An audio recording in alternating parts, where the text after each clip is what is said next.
queria começar refletindo com vocês quando que a gente decidiu aprender a ler e escrever. Existiu algum momento em que os nossos pais foram chamados na escola e perguntaram para eles se tudo bem, se eles transformassem radicalmente o cérebro dessas crianças para elas desenvolverem grafomotricidade? Outra boa pergunta seria, a gente lá bem pequenininha com 3 anos. Oi, fofura, então, a gente vai mudar um pouco o seu cérebro, tá? A gente vai colocar uma área nova, que a gente vai apelidar de caixa de correio, para você poder salvar todas as letras que você vai aprendendo, tá bom? Mas só tem mais um detalhezinho, vai ser do meu jeito, no meu tempo. Tudo bem? Mas pode ficar tranquilo, porque a gente é bem bom nisso. Não, pessoal. Essas perguntas não acontecem. E quando eu falo assim, elas são absurdas. Imagina, ninguém mais questiona a necessidade da gente aprender a ler e escrever. Apesar disso não ser um processo nem um pouco natural. Aliás, ele não é nem um pouco simples. A gente tem todo um processo. A gente tem que começar se familiarizando como que a gente segura no lápis. Eu, por exemplo, decidi segurar com a mão esquerda. Outros com a mão direita. Aí, a gente começa a passar por cima de linhas pontilhadas.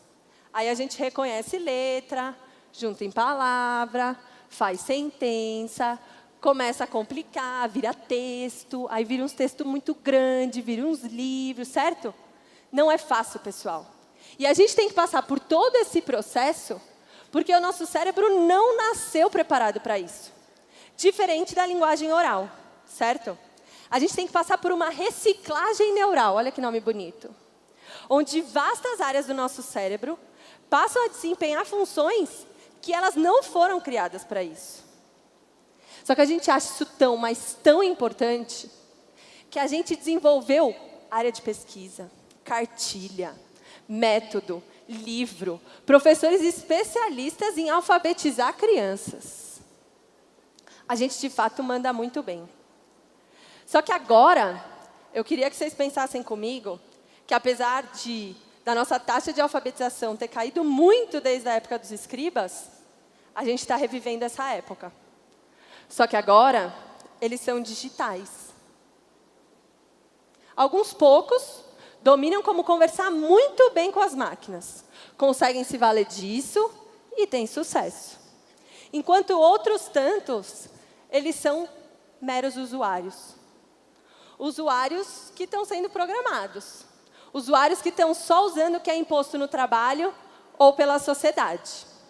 A gente precisa se dedicar para a alfabetização digital, assim como a gente se dedicou para a alfabetização tradicional.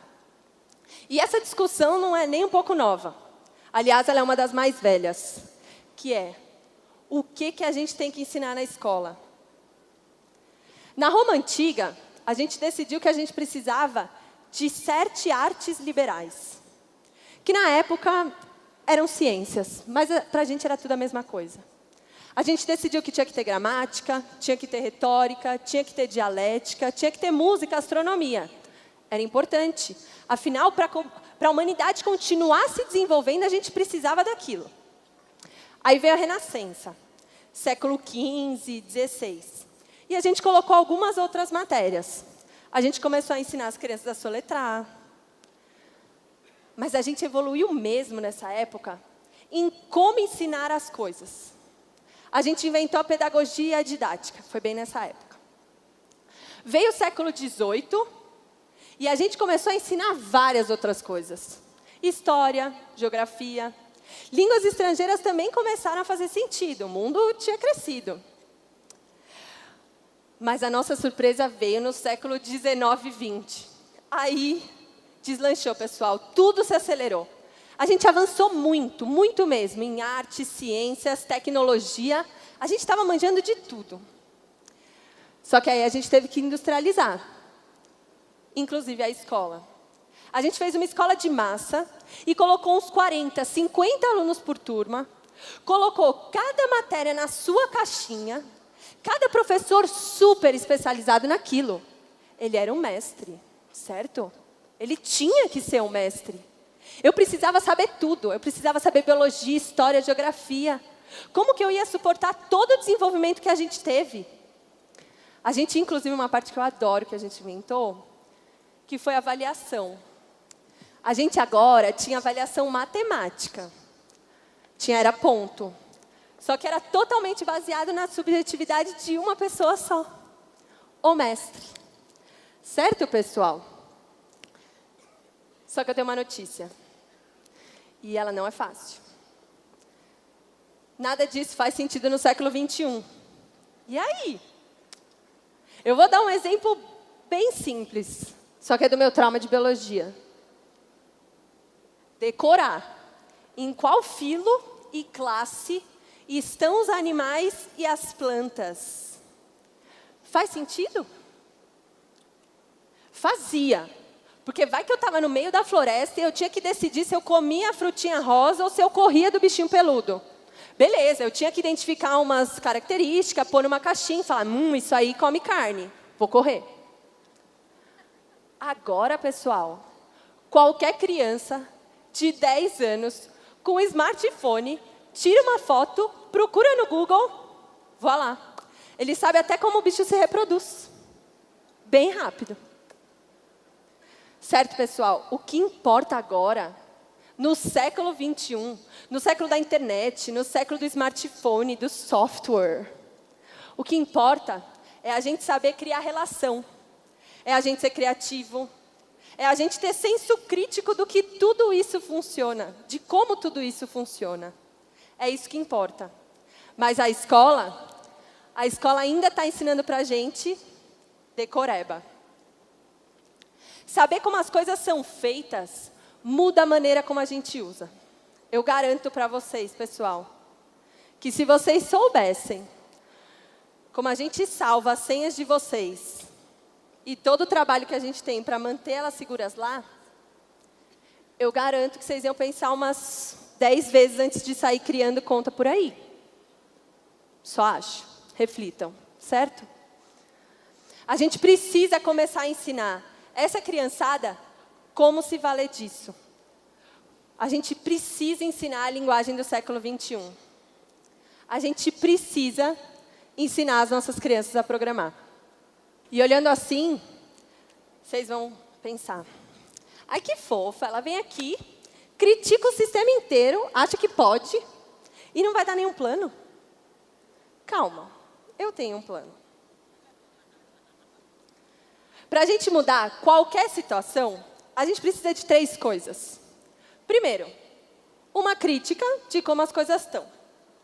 Segundo, uma visão de como a gente acha que as coisas deveriam ser. E por último, e mais difícil, uma teoria de mudança. Que é a parte mais complicada. Primeiro, vou começar pela minha crítica, que na verdade não é uma só. Vocês já perceberam. Mas eu vou resumir ela. A gente não pode continuar acreditando que as nossas crianças, simplesmente porque a gente chama eles de nativos digitais, sabem tudo de tecnologia. Pessoal, saber de tecnologia não é sentar para almoçar ou jantar e bem rapidinho pegar o tablet e colocar o desenho. Isso não é saber de tecnologia. Nenhuma dessas crianças sabe me explicar por quê. Como que aquele aplicativo foi feito? Eles não têm senso crítico. Eu vou dar um exemplo para vocês.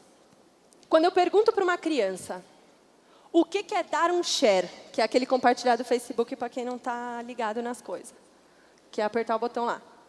E eu não estou falando isso da boca para fora, pessoal.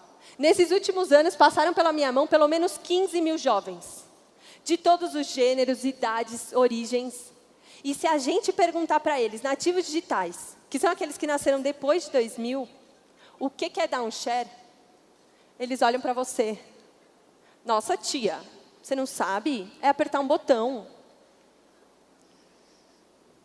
Nós, imigrantes digitais, que estamos aqui, e eu, apesar dos meus 24 anos e da minha profissão, eu me encaixo nesse grupo, a gente sabe que dar um share quer dizer muito mais do que isso. Quer dizer que eu estou dando apoio, quer dizer que eu estou endossando aquela opinião. Não ter essa leitura crítica, pessoal, é muito perigoso. Bom, depois do meu resumo das minhas 9 milhões de críticas, vamos à minha visão, que é bem simples. A gente precisa colocar programação, pensamento computacional, vida digital no currículo comum de todas as crianças do sistema educacional brasileiro. A gente não pode mais evitar essa discussão. Para acabar, a parte mais difícil, que é a teoria de mudança. E ela já começa enrolada. Porque vamos supor que a gente decidiu aqui que a gente vai ensinar todas as crianças a programar. Quem que vai fazer isso? Quem que vai decidir o conteúdo? A gente não tem mão de obra suficiente, pessoal, para suprir o mercado. Que dirá um sistema educacional brasileiro? A gente precisa de uma verdadeira revolução. A gente precisa pegar os nossos professores que já estão lá, que são apaixonados por aquilo, e tirar deles a pressão de ser expert. A gente tem que transformar eles em facilitadores. A gente tem que ajudar eles com material bacana, com treinamento show, a acompanhar a jornada desses jovens. Eles vão aprender como que eles podem ficar seguros na internet. Eles vão aprender como que a gente faz um aplicativo. Com esses mesmos mestres que se sentem inseguros e que acham que programação são letrinhas verdes numa tela preta, que o menino do Vale do Silício aprendeu com 5 anos e aí ele ficou milionário com 18. Só com isso. A gente tem que quebrar essas barreiras. E eu queria aproveitar esse momento e os poucos minutos que me faltam para chamar vocês para se juntar nessa revolução. A gente que está em alguma instância relacionado com o sistema educacional, a gente tem 3 opções. A primeira, se a gente for parte do sistema, a gente pode gerar alguma mudança estando no sistema. Por exemplo, se vocês chegarem na sala de aula de vocês e discutirem com seus alunos, plantarem aquela pulguinha de como que nasce um aplicativo, como se faz um aplicativo. Hoje tem muita coisa na internet. Vocês já podem fazer essa mudança e se juntar nesse movimento. Segunda situação possível. Vocês podem pressionar o sistema. E aí eu vou dar uma dica ótima. Vai na escola do seu bairro e pergunta se a sala de informática está jóia. Provavelmente ela não vai estar. Mas só para vocês saberem, isso é lei, pessoal. Todas as escolas têm que ter sala de informática aberta ao público. Vocês podem pressionar o sistema. Por último, você pode simplesmente evitar entrar no sistema e tomar atitudes fora dele, que é o que eu tenho feito, vou confessar. E aí você pode simplesmente sentar com seus filhos e conversar sobre tecnologia. E perguntar quais sites ele está acessando. Perguntar se ele tem ideia de como o Facebook funciona. Busquem juntos, aprendam juntos. Bom, era isso que eu tinha para falar para vocês.